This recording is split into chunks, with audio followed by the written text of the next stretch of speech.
Most galaxy season telescopes claim astrophotography-ready tracking and then drift on any sub over 60 seconds.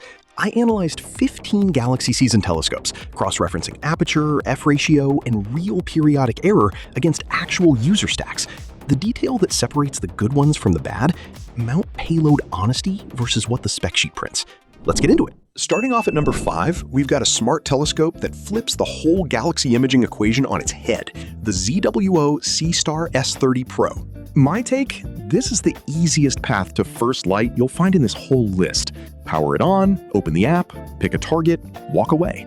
The mount handles go-to and tracking. The new U mode actually holds the sky better than you'd expect from something this compact, and the built-in filters swap in and out without you touching hardware. Now, specs that matter for galaxy season. You're looking at a 30mm quadruplet apo at f/5.3 with an IMX585 telephoto sensor backed by a wide-angle IMX586. That 4-element design keeps stars round across the field, which is half the battle in astrophotography. And the onboard stacking pulls a usable image in 10 to 30 minutes per target. Here's where I owe you the straight truth. 30mm of aperture is small for resolving tight galaxies. A recurring note in opinions is that this thing absolutely sings on large nebula, then loses some bite on smaller galaxies and dense star clusters. If your dream is pulling fine detail out of the Leo Triplet or Markarian's chain, the picks further up the ranking with real aperture and longer focal length will get you there cleaner. Where this one wins galaxy season is the wide field stuff and the brighter showpieces like Andromeda or the Pinwheel. I came across an opinion from someone shooting from a Bull 8 backyard who pulled a 15-minute Orion Nebula frame that actually looked like something. From that kind of sky, with traditional gear, that's a long night of fighting gradients. Here, it's a tap. Who this fits? Anyone new to astrophotography, anyone tired of babysitting a rig, or a veteran who wants a grab-and-go for travel nights.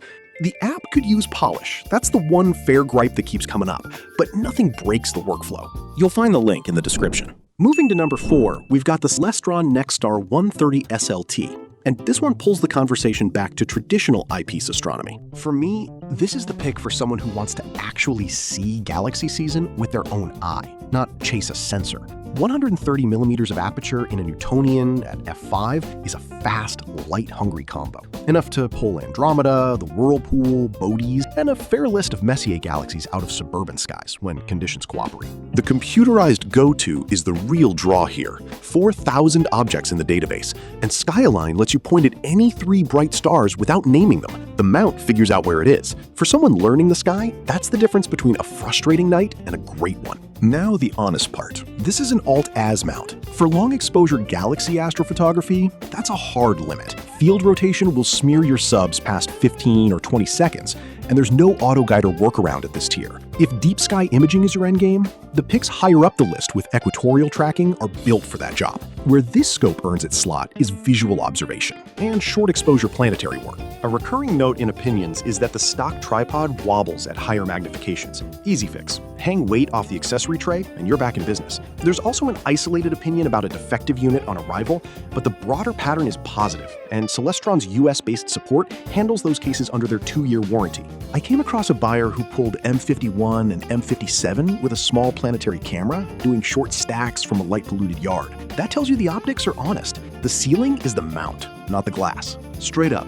For the visual galaxy hunter who wants go-to convenience without learning to star hop, this is a strong pick. The link is in the description. At number 3, we step up in aperture and reach. The Celestron NexStar 6SE. 6 inches of Schmidt-Cassegrain optics on a fully computerized Alt-Az mount with a focal length around 1500mm at f10. For galaxy season, that focal length is the headline. It frames tighter targets like the Whirlpool, Bodes, the Sombrero with proper image scale, where the wider scopes earlier on this list start to lose them in the field. My take? This is the visual galaxy hunter's sweet spot in the lineup. The Skyline routine gets you on target in minutes. The 40,000 object database means you're not star hopping in the cold. And the SCT design folds all that focal length into a tube you can actually carry one-handed.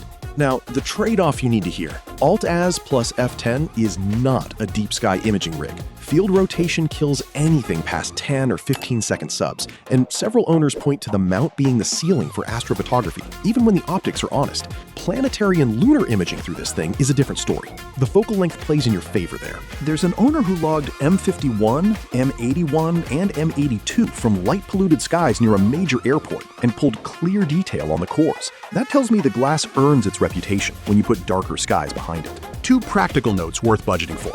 The A batteries will not carry you through a session, so plan on a 12-volt power tank from day one. And SCTs are dew magnets, so a dew shield is not optional in most climates. For the buyer who wants real aperture, real reach, and a go-to system that does the finding for them, this delivers without drama. You'll find the link in the description. Moving to number 2, we shift gears completely. The DWARFLAB Dwarf 3 Smart Telescope. After 3 traditional rigs, this one rewrites the whole approach. 3 pounds total. Fits in a backpack. Dual lens system with a telephoto for deep sky and a wide angle for Milky Way framing. And the automation handles polar alignment, target acquisition, tracking, and stacking from the app. My take, this earns its spot because it's the only pick in the lineup that actually nails galaxy season for someone who travels. Drive out to a dark site, set it on a tripod, pick Carrion's chain or the triangulum from the app, and let it work while you sit back. There's an opinion that points to someone programming a session that ran from 2:30 to 5 in the morning unattended and waking up to a finished image of Carrion's chain. That's the workflow this thing was built around. The technical reality you need to hear. The aperture here is small compared to a 6-inch SCT. For tight galaxy cores and dense detail, you won't pull the same resolution as number 3. Where this scope wins is integration time without babysitting, the dual-band filter for emission nebulae, and the FITS export for anyone who wants to post-process in PixInsight later. Cloud-based stacking handles the heavy lifting if you don't want to touch a laptop. Honest gripe? The app gets called out for occasional connection hiccups, and a power drop mid-session forces a different recovery workflow than the standard one. Not a deal breaker, but worth knowing before your first long night. Who this fits? Anyone who values portability and a fast path to first light over raw aperture. If you're chasing the maximum detail on small galaxies, the SCT higher up gets more out of those targets. For the imager who wants to actually sleep while their rig pulls Andromeda from a Bortle 5 backyard, this is the smartest pick on the list. You'll find the link in the description. Before we reveal our number 1, be sure to check out the description below for the freshest deals on each of these items. And taking the top spot, the SVBONY SV550-80 Triplet Refractor. For galaxy season imaging on a real budget, this is the one I keep coming back to. Here's why it earns first place. It's a true apochromatic triplet with SFPL51D glass, 80mm at f6, 480mm of focal length. Pair it with the matched flattener, and you get a flat, color-corrected field across a full-frame sensor. That's the exact recipe galaxy imagers chase from refractors that cost 2 or 3 times more. My take? The previous picks earn their spots for visual reach and automation. This one earns it for image quality per dollar. Pinpoint stars corner to corner, no chromatic fringing on bright targets, and a 2.5-inch dual-speed focuser at 10:1 that actually holds a heavy imaging train.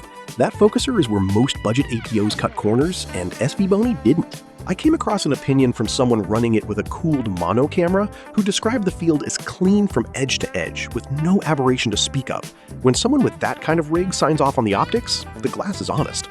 Another note worth surfacing, more than one buyer paired it with a small mount and fit the whole package into a gym bag. For dark sky travel, that matters. Now, the honest tension. This is an OTA only. To actually image, you need the field flattener, the right spacers for 55mm of back focus, a camera adapter, and a guiding solution. Budget for that from day one. A recurring note in opinions is that backspacing has to be exact, or your corners go oblong. Get it right, and the scope rewards you.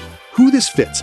The imager who wants gallery-grade wide-field galaxy work, Andromeda, Triangulum, the Leo triplet at a wide frame, without spending APO flagship money. For tight cores on small galaxies, the longer focal length picks above frame them better. Where this scope dominates is the rich field galaxy panoramas and the broader Messier targets of the spring sky. You'll find the link in the description. You can now tell what holds up from what falls short. If you want the easiest path to first light with zero babysitting, number 2. If you're chasing real aperture and reach for tight galaxy cores, number 3. And if image quality per dollar is the priority for wide field galaxy work, number 1. Updated links in the description. Prices keep moving.